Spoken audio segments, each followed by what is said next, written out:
Judging from the size of the light, it was hard to tell what it was exactly, but two things were for sure. It was huge, and it was getting closer.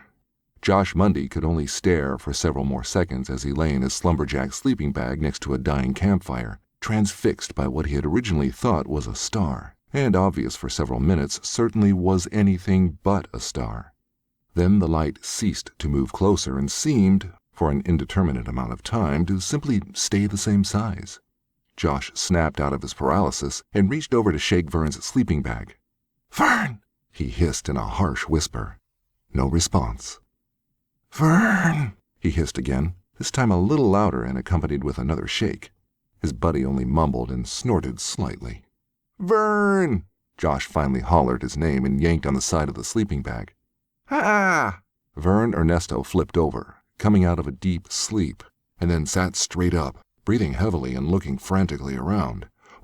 What is it, man?" He looked straight at Josh. Josh stabbed his finger at the sky toward the location of the light.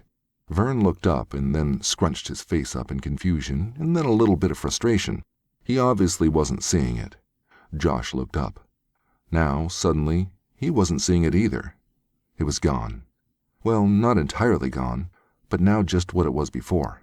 A very bright-looking star. "A star, man?" Vern looked at Josh in disgust.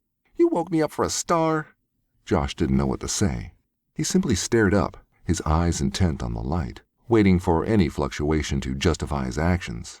None came. He continued to stare, not sure what else to do. Vern flipped back over on his stomach and moved away where Josh couldn't reach his sleeping bag. "Whatever, man." He fluffed his pillow and plopped his head down. Josh tried to ignore the embarrassment by mumbling to no one in particular. "He was there a second ago." "Whatever, man," was the unsympathetic response again.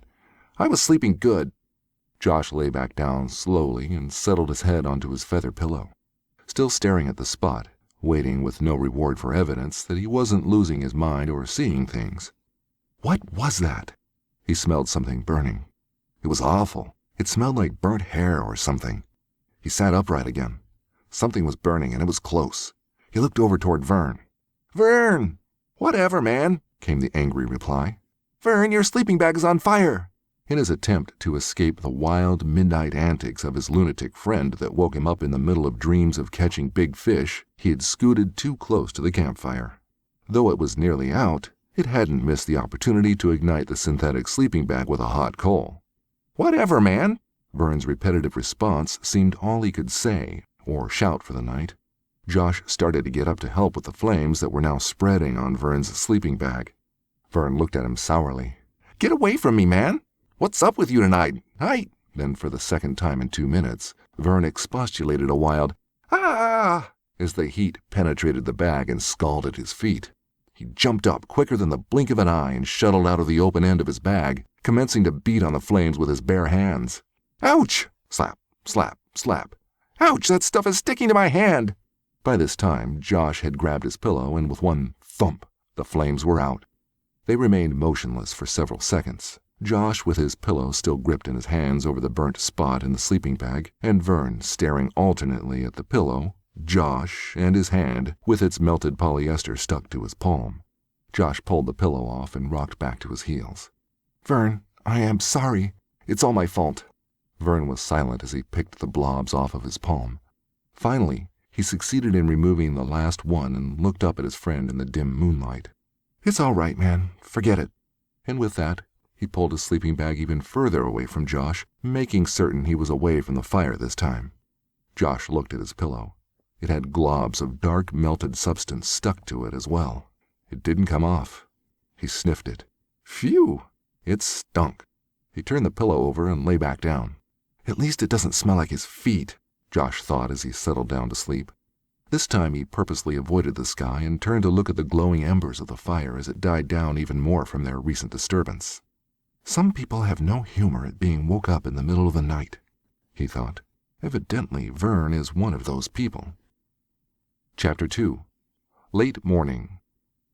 Josh woke up to something tickling the side of his face. He slapped at it, thinking in his subconscious mind it was a bug. It wasn't. Wide awake now and fully aware, he realized that it was a bead of sweat that had trickled from his hairline, tickling its way down the side of his face.